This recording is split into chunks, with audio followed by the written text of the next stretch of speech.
Assalamualaikum warahmatullahi wabarakatuh. Apa kabar anak-anak? Semoga kita semua senantiasa diberi kesehatan oleh Allah sehingga dalam melaksanakan segala aktivitas dapat berjalan dengan lancar. Amin. Baiklah anak-anak, mengawali pertemuan hari ini, marilah kita berdoa kepada Allah supaya kegiatan pembelajaran pada hari ini dapat berjalan dengan lancar. Mari anak-anak kita berdoa.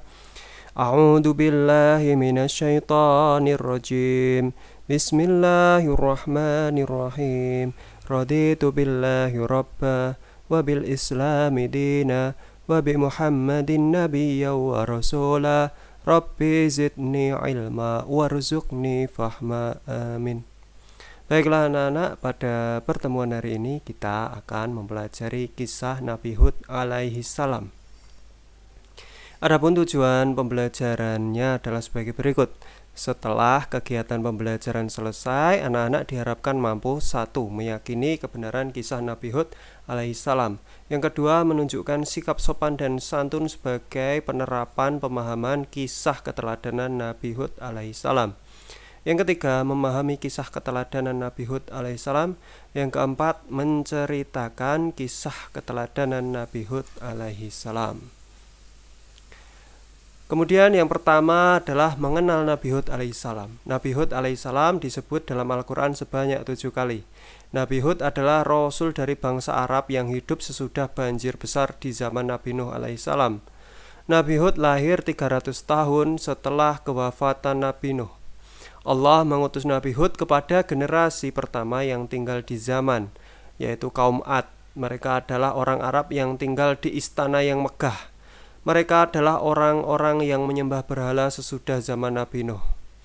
Allah berfirman, wa ila adi akhahum huda qala ya qaumi abudullaha ma lakum min ilahin ghairuh in antum illa muftarun.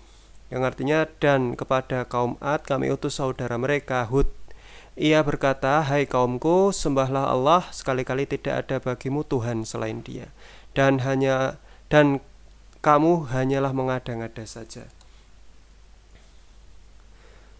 Dakwah Nabi Hud kepada kaum Ad. Kaum Ad dikenal sebagai kaum yang mampu membangun bangunan luar biasa yang belum pernah dibangun di negara lain. Kemahiran mereka memahat bukit dan membangun bangunan tinggi membuat mereka lupa akan nikmat Allah. Nabi Hud mengajak kaumnya untuk meninggalkan berhala, namun mereka ingkar terhadap nikmat. Parahnya, mereka mencela Nabi Hud karena tidak mendatangkan manfaat. Beliau juga diejek hingga Allah murka kepada kaum Ad.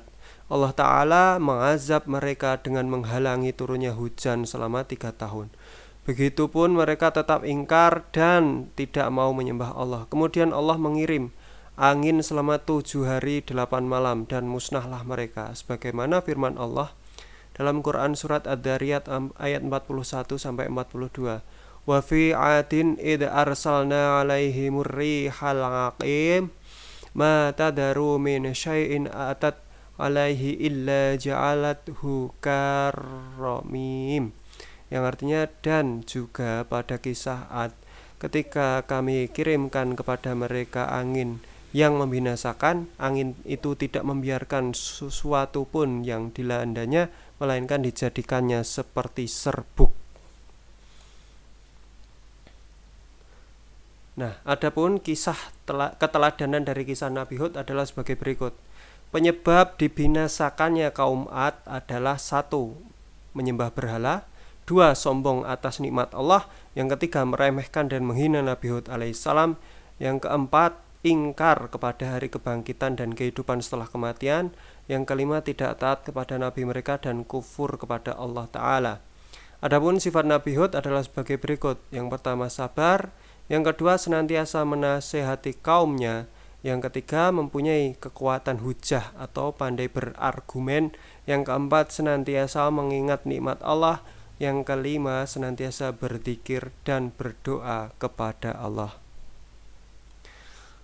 Baiklah anak-anak, itulah pelajaran dari kisah teladan Nabi Hud. Semoga kita semua dapat meneladani sifat-sifat dari Nabi Hud dan kita dapat mengambil manfaat dari kisah Nabi Hud alaihissalam. Baiklah anak-anak, itulah pelajaran yang dapat kita pelajari hari ini. Apabila ada kekurangan dari penyampaian Pak Fajrin, mohon dimaafkan. Selanjutnya marilah kita tutup pembelajaran hari ini dengan membaca doa kafaratul majelis. Subhanakallahumma wa bihamdika asyhadu alla ilaha illa anta astaghfiruka wa atubu ilaik. Assalamualaikum warahmatullahi wabarakatuh.